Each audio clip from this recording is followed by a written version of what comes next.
and move into module 2, which is what we call, which is sort of provisionally just called fault tolerance. So the first thing we're going to study there is fault models. Remember we looked at network models? We're going to have a corresponding set of fault models. And we're going to present two correctness properties with respect to fault models, reliable delivery and reliable broadcast. And I think before I get there, doing everything out of order, of course, I want to present our first fundamental impossibility result in the class, the so-called two generals problem. Can I see a show of hands of who's encountered the two generals problem before? Cool, so some people, but few enough people that I can go through it, because I do like to go through it. Okay, so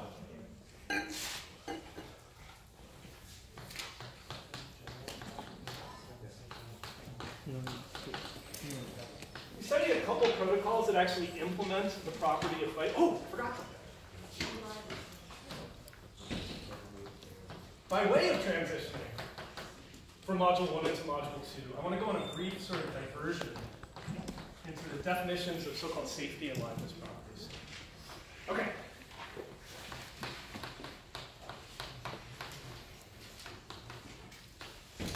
I can't hold the chalk, y'all. Oh man, bad. T-O. Oh, gosh. Okay. We studied a couple protocols that implemented FIFO delivery. I'm not going to go through all the details of the protocols because we did that in some depth. But can somebody remind me about, like, just in English, what are kind of the two main flavors of FIFO delivery protocols we looked at? Yeah, so the second one I'm going to say is that basically don't send your next message till your receiver acknowledges the previous message. I mean, that sentence that I just said is a succinct characterization of the protocol. That's basically the whole protocol, right? This sort of lockstep protocol, right? Bam, bam, bam. But what was the other one we looked at that's a little bit more practical? The one that actually TCP implements an optimized version of, yeah? Counters? Yeah, so like, it's sometimes like, maybe the easiest way to say it is to say numbered messages, right? If we number our messages with the order we'd like them to be delivered in, a single deliverer can make damn sure to deliver them in that order, right? And we looked at a couple, we actually sort of looked at 3, although we only really sketched them. Actually, let me correct this. Implementations of causal broadcast. We didn't look very specifically at the more general problem of causal delivery. Can somebody give me just a very high-level summary of what 1 or 2 or 3 of those causal broadcast protocols were? Or what, yeah, just say what mechanism do we use? So there was the one, right, where we said, you use vector clocks.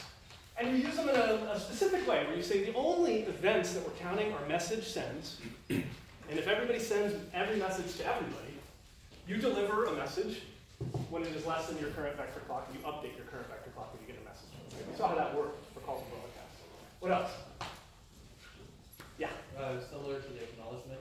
Yeah, there was sort of let's call it like all acts protocol, right? Where like Bob doesn't send his reply to Alice until he has received an acknowledgement from everyone that they also received Alice's message. He knows that if he doesn't reply to Alice until he's received an acknowledgement from everyone that they've seen Alice's message, that there's no chance they'll see his reply before they see her message, right? Good. And then there was sort of the perfect information but impractical one. Anybody remember what that was? Send your private messages. Yeah, you send the total causal history alongside every message. And then the discipline is, before you deliver a message, you first deliver all the messages in the total causal history, possibly suppressing duplicates. Right? That's what you do in practice, right? Good. So 2 properties. For each, we saw at least 2 protocols that uphold the property, despite asynchrony in the environment, despite non-determinism in the ordering and timing in which messages will be delivered. Now, obviously, we haven't looked yet at faults, things like machines crashing, messages being lost, and people behaving badly in to start talking about that today. Now, I did talk a little bit about a desirable property called totally ordered delivery. Did we talk about any protocols that implement totally ordered delivery? Blockchain. Blockchain's not a protocol. We sketched one, right? And that looked like this. Let's say that, let's see. Client 1, remember this picture, client 1, replica 1, replica 2, client 2. And we can imagine saying, you know, out here, there's a node. Let's call her Ophelia, the ordering oracle, okay? And one way that we could solve, remember the problem was that if we have a broadcast that looks like this, we get in this position in which, you know, events A and B are not causally related to each other, so causality won't order them for us. They're sent from different processes, so FIFO won't order them for us. So we need some other way to order them. One way to order them would be for C1, instead of sending message A, to go ask Ophelia, hey, what's the number for A? Ophelia can say, oh, okay, well, you can just have the first number. So Ophelia just has a counter, right? And so then, you know, C1 can go ahead and put 1 on those messages. And then, of course, C2, before she does her thing, goes out to Ophelia. And Ophelia says, well, I've already given out 1, and there's only 1 of me, so I'm going to give out 1. Now, this just works, right? Because Ophelia, having one timeline, has to give out the numbers in a total order, because these arrows can only touch her timeline in one place, right? These 2 arrows race to her timeline, they touch down in either order. They don't care in what order they touch down in, because they all get a unique ID. So these say 2, right? So then these messages say 2, and the clients who get them deliver A, and then B. And this client gets 2, defers it, gets 1, delivers it, A, and then delivers B. So we've achieved totally ordered delivery, right? But this is unsatisfying in practice because of the module that we're about to enter. Because in practice, a system in which the loss of a computer I have never heard of can render my system unusable is an undesirable property, right? In practice, we would want somehow to make sure that this works, but we would want to make sure that O can't ever crash. How might you make sure that O can never crash? One thing you could do is buy a really, really, really expensive server and some really, really well-paid SREs to watch over O night and day. But that would just decrease the likelihood that it failed. That wouldn't prevent it from failing. What else could you do? Yeah? Make a bunch of O's. You can make a bunch of O's, right? And that's sort of, Lindsay talked about replication, right? All right, cool. So replication is going to be a major trick that we talk about for weeks and weeks in this class. So yeah, in principle, what if you made a bunch of O's? Well, that would be cool, right? Because like, let's say that the probability that O fails, you know, is, I don't know, some number, P, some very small number. Well, if we make 3 O's, the probability that O fails is what? Well, P to 3, which is a really small number. Right? So we can kind of drive this probability as small as we want, exponentially small, if we throw resources at it. And that only costs us linearly. It only costs us 3 times as much to make it exponentially more robust to failure. Here's the thing though. If I have 3 O's, and you know, this O gives out 1 to C1 and then dies. And right at that same moment, C2's winging out here and it misses it, and it gets to this one. How do we make sure that this one knows not to give out 1 again? How do we make sure that we have a totally ordered protocol that is fault tolerant and consistent? Which is super hard. Okay, this problem is called consensus. And we're not ready to talk about it yet. I'm going to stop there. So, you know, we have one ordering, we have one solution at this time to the totally ordered problem. And that's frustrating. Okay, I'm going to stop there.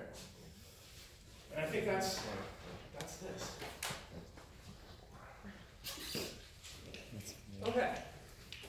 Before getting into fault models, I want to do something a little differently and introduce terminology that I usually introduce a little later in the class.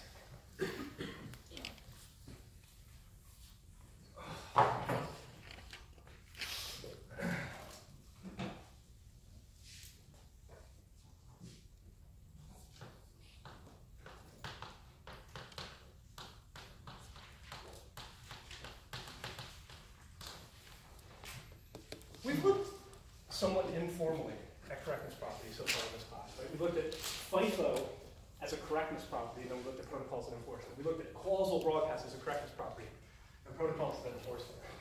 But speaking a little bit more abstractly and generally, any correctness property can be expressed as either what we're going to call safety property, or a liveness property, or a conjunction of the two. Okay? A safety property, I'm going to give you some intuition for a safety property. The sort of colloquial definition of a safety property goes like this. A bad thing never happens.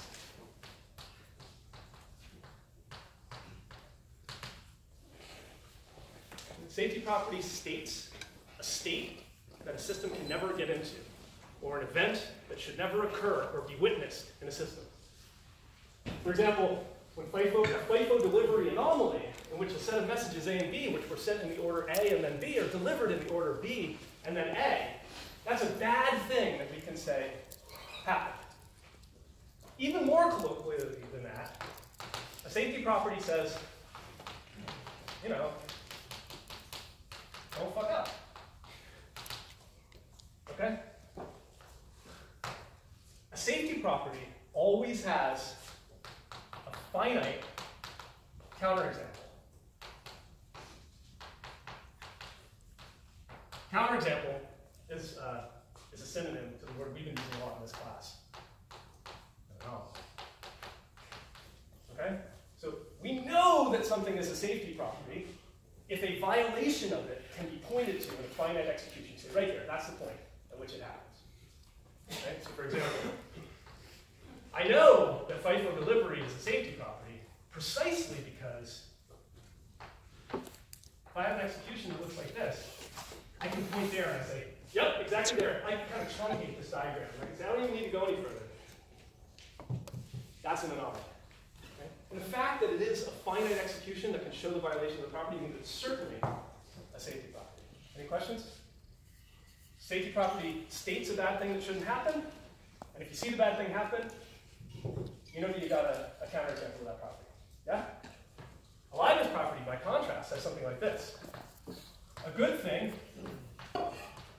eventually happens.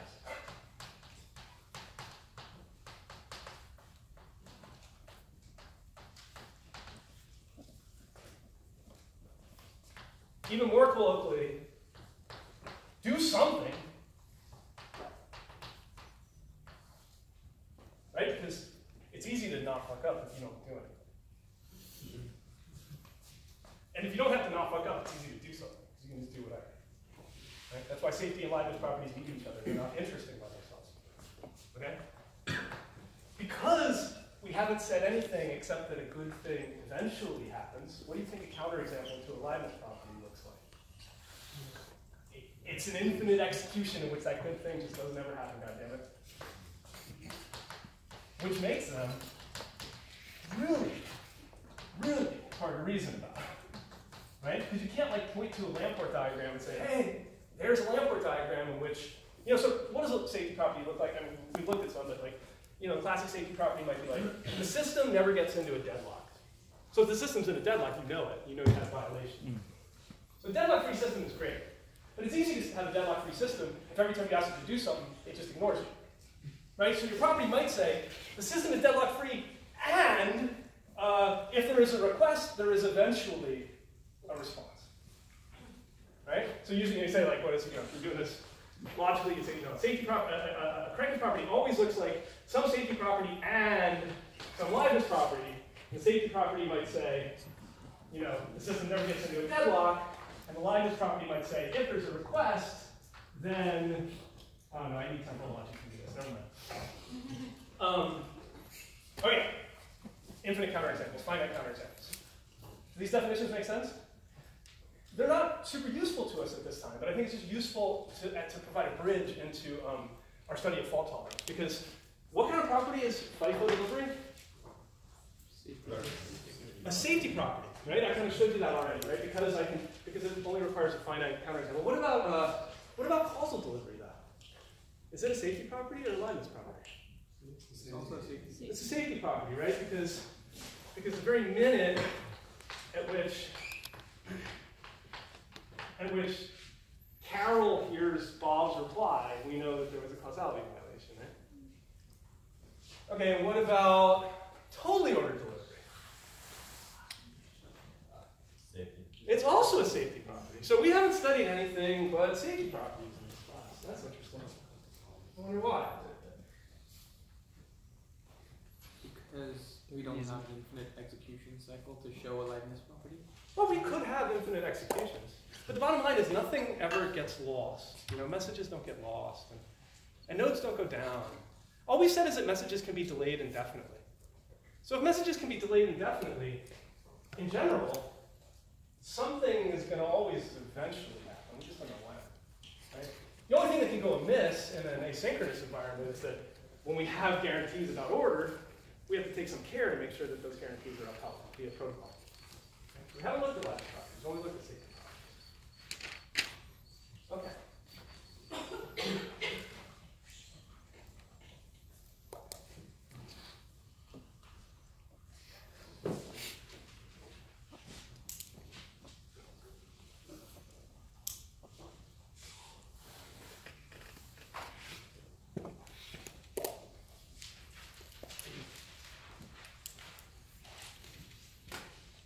Somebody remind me what the network models were? And which one our favorite was?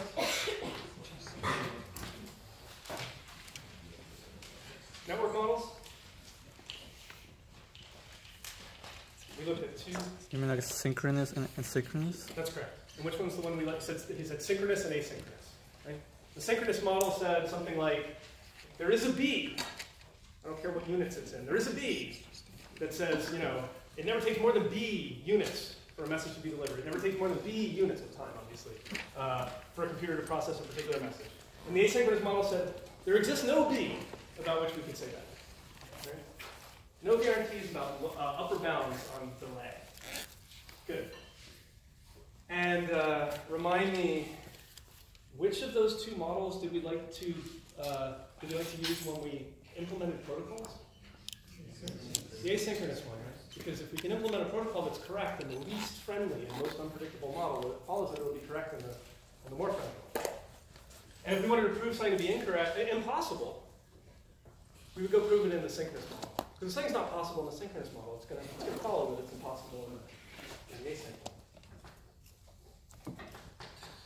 So I'm going to draw a hierarchy of fault models for you.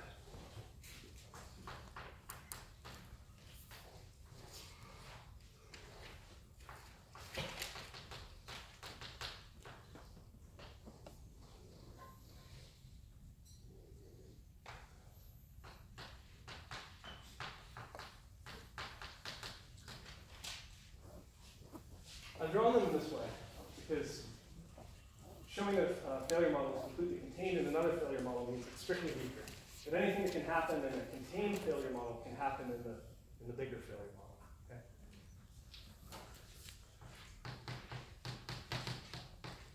Fail stop is sort of the friendliest failure model is one that we've studied so far, which is the model that failures don't happen at all. We're not going to study that. But that's sort of inside fail stop, right? So it's a failure model 1, failures don't happen. That's the failure model that Lamport used in his famous paper. Slightly more realistic than that is the fail stop model. Has anybody ever heard of the fail stop model? It's a little bit self-explanatory. The idea is that the only thing that can go wrong in a distributed system in the fail stop model is that machines can fail by stopping. The thing about a fail stop machine is that other machines can detect that the machine has failed. Okay? Machines fail by stopping in the sense that they stop computing and stop responding to messages. Right? Is that voluntary or involuntary? Sorry? Could it be voluntary or involuntary or both? Well, I don't know what it means to fail voluntarily. No, we're always going to assume that failures are an unpredictable event. Because you said when machines stop could mean someone stopped running the program. No. I mean, they stop taking transitions and sending messages and performing events. Right? So, yeah. What's the outermost box? It says Byzantine. I'll get to that just in a minute. So machines fail by stopping, and failures are detectable.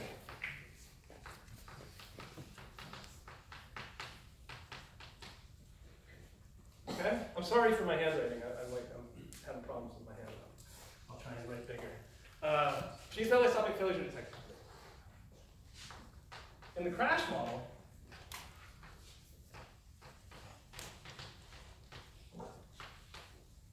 machines fail by stopping. There isn't any straightforward way to detect that a machine has crashed. I'm going to stop here for a second. I would like our network models and our fault models to be completely orthogonal. That is to say, you can pick a point in this space and you pick a point in the other space, and that's an interesting point to go prove something.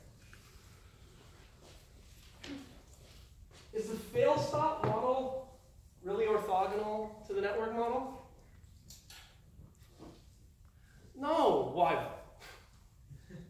You know I don't think so, but why? If a machine's infinite, if a machine stops, then B is infinite. Then B, and what is infinite? B was the async time, Oh, right. Well, that's an interesting one. If a machine stops, then B is infinite.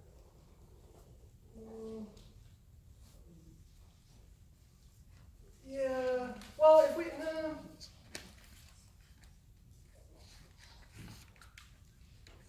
I have to think about what that actually means, but that's not the answer I was looking for. Yeah. Well, if a machine fails and the other machines can detect it, then theoretically they'd be able to communicate perfectly, and that means it's bounded. Yeah, I totally agree. Let's imagine what mechanism we could possibly use in the fail-stop model to enforce this statement that failures are detectable. Well, if we were in the synchronous network model, we know exactly how we would do that. We would say, we would ask them if they were alive, and if they didn't tell us they were alive within 2 Bs, we would know that they were dead. But if we didn't have the synchronous network model, and we didn't have the Bs to help us understand if somebody's actually there or not, how the hell would we ever tell if anybody was up? There's no way to implement fail-stop in the asynchronous machine.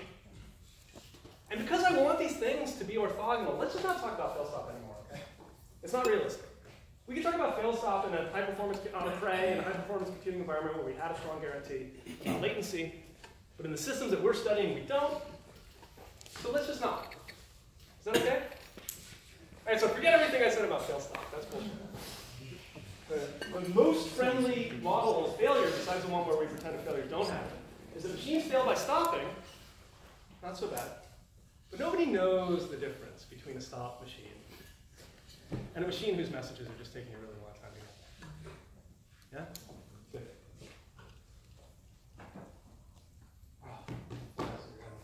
Okay.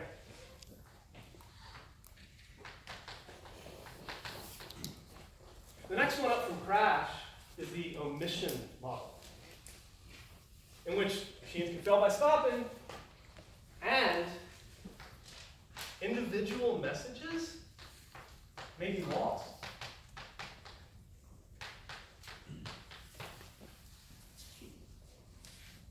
I didn't write machines may fail by, I said it, but I didn't write machines may fail by stopping. I only wrote messages may be lost. Why? Superset. Why? So, yeah, it's a superset. To say that another way, in a model in which messages may be lost, anything that can happen in a model in which machines may fail by stopping can happen, plus more.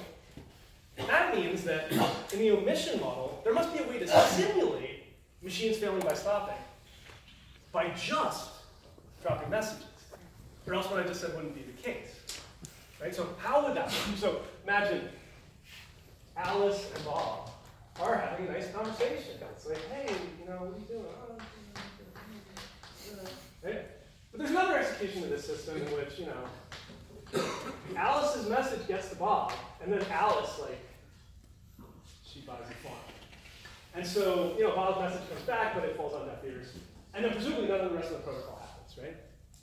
So this is sort of, I've shown this in the crash model where I've drawn a big X on the process timeline. The way I might show message omission might be something like this, right? I just kind of draw a big X in front of an arrow. Okay?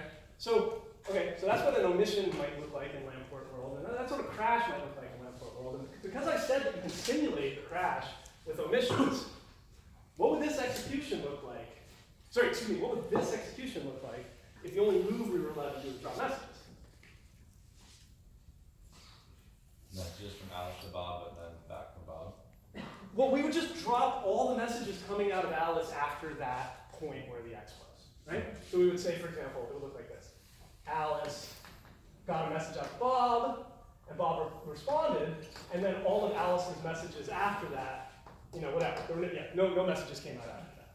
The bottom line is we can always make to any external observer simulate the crash of a particular process, the process timeline, by simply not allowing that timeline to emit any more messages using omission. Follow that?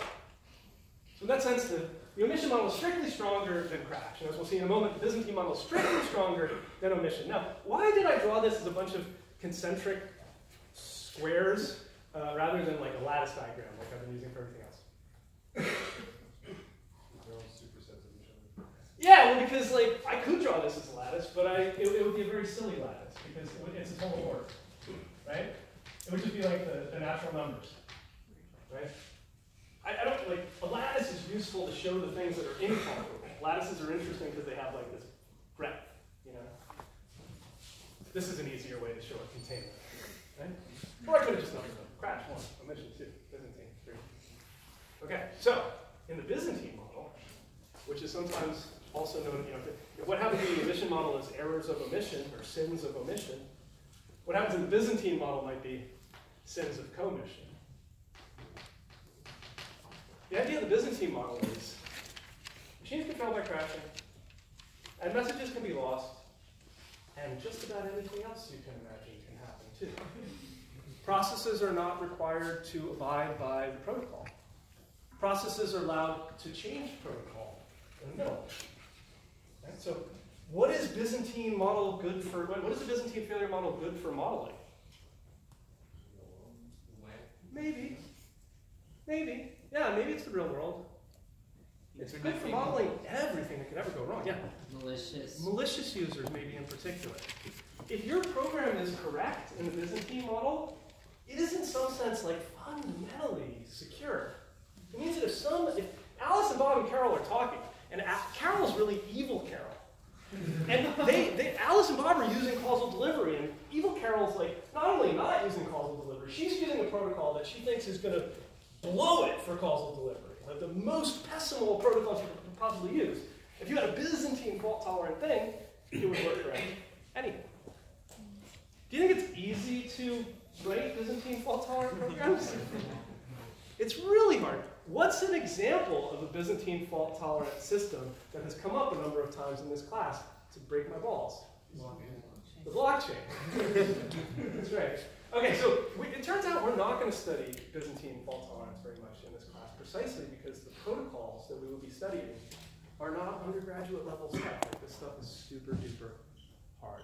We're going to study consensus for a bunch in this class. It's really going to twist our brains. And then maybe some of you want to come back and do graduate distributed systems with me, and we can go look at Byzantine versions of consensus. Like, you think consensus is hard.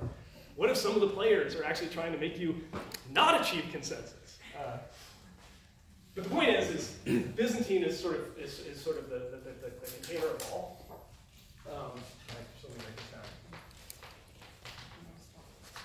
Nodes, they exhibit arbitrary behavior.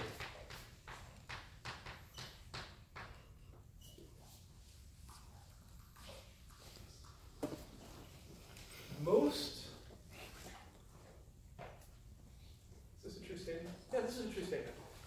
Most fundamental work in distributed systems, and all of the protocols that we're going to study in this class, operate in the omission model. Can anybody think of an example of a relatively common bad thing that could happen that is not in the omission model in a distributed system? Let's assume that there aren't any malicious actors.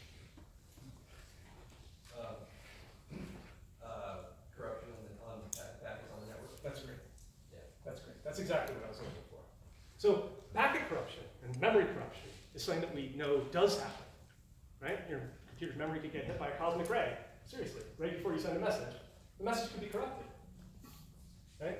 If a message is corrupted and it causes some haywire behavior on the receiver, that's not an omission. That's not a message being lost. That's not a computer crashing. That's arbitrary behavior. In fact, it's tempting to say, I almost want to go like this. You know? And what's in that region is like packet level corruption.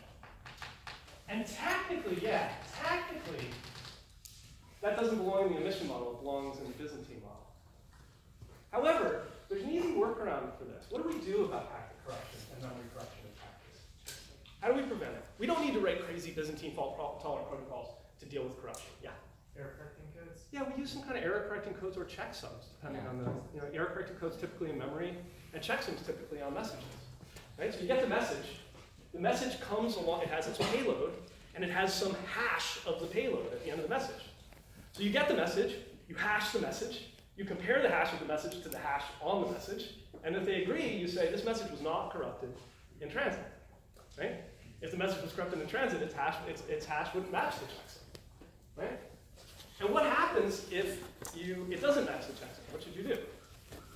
You should drop it on the ground, which means you have taken things from this class and mapped them into omission faults.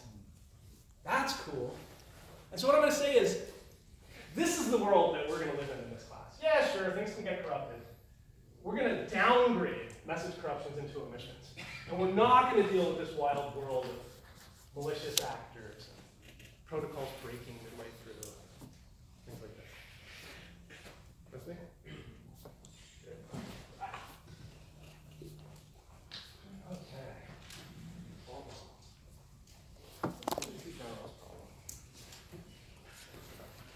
So the emission model, the Byzantine model, that's crazy. That's really bad, right? We don't want to live in that world. But the emission model, that's not that bad, right? Messages can get lost. Like, what would you do if messages got lost? Send them again, right? If time permitting, we'll talk a little bit about reliable delivery, which are protocols that enforce a liveness property. If I set up a message for sending, eventually it will get delivered, provided that every single goddamn message isn't dropped, right? So omissions don't seem that bad, right? We can implement protocols in the emission model. You think there's anything we can't do in the emission model? There's really important stuff that we can't do in the emission model. So much so that it's like, it's surprising.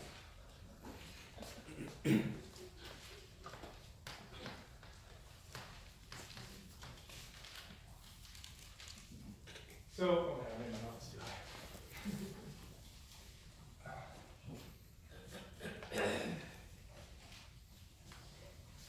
To illustrate how surprisingly hard it is to get anything done in a world in which messages can be lost, in a world in which there's uncertainty about delivery, I want to share what is probably the most famous and oldest piece of distributed systems folklore, the so-called two generals problem. And it goes something like this. There are these two generals, right? What is the thing from Papers We Love? Oh yeah, right. So this is Zod, and this is Lee. Okay, there's two generals. Superman 2. Yeah. So Zod and Lee are encamped on top of these two mountains with a deep valley between them with forest. And in the forested valley, their enemy is encamped. Very hard to see that, right? And their enemy outnumbers them like almost 2-1. Okay? And so Zod and Lee are working together. And what they would like to do is simultaneously storm into the valley and attack their enemies. And because their enemies,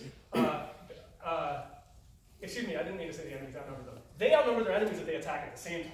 So if Zod and Lee are able to coordinate an attack, that is to say, decide to simultaneously attack, they'll definitely defeat the enemy. Okay? But if one of them attacks and the other one doesn't, they'll surely be defeated, be wiped out.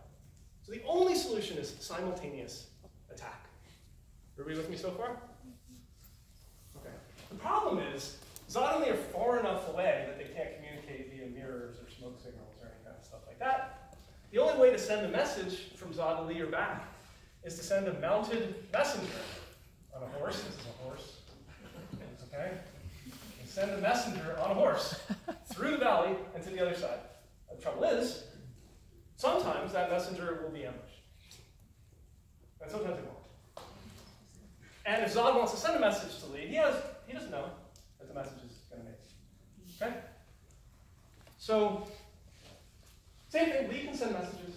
And we haven't dictated anything about the protocol, but the high-level question is, can Zod and Lee devise a protocol that allows them, communicating just to these mounted messengers through an unreliable network, can they devise a protocol that allows them to simultaneously attack, and if so, how?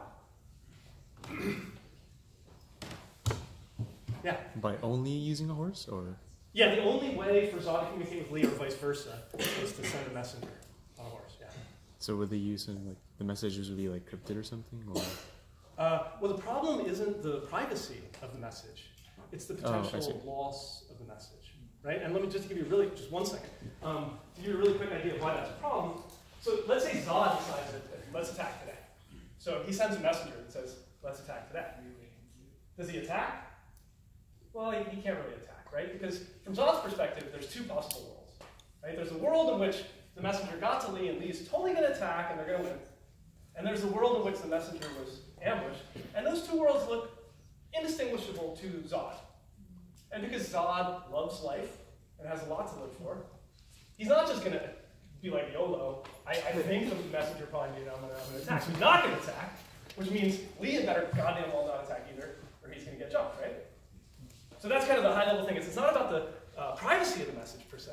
It's just about like whether they can get a protocol that allows them simultaneously attack. Yeah. Is there only one horse that goes back and forth? You can have as many horses as you want, and they could go in both directions. Yeah. What if Zod sends a message to Lee, like, let's attack in like 4 days' time, right back, and then Lee right back, and if Zod can confirm that he got the right back in like 2 days, try again. Okay.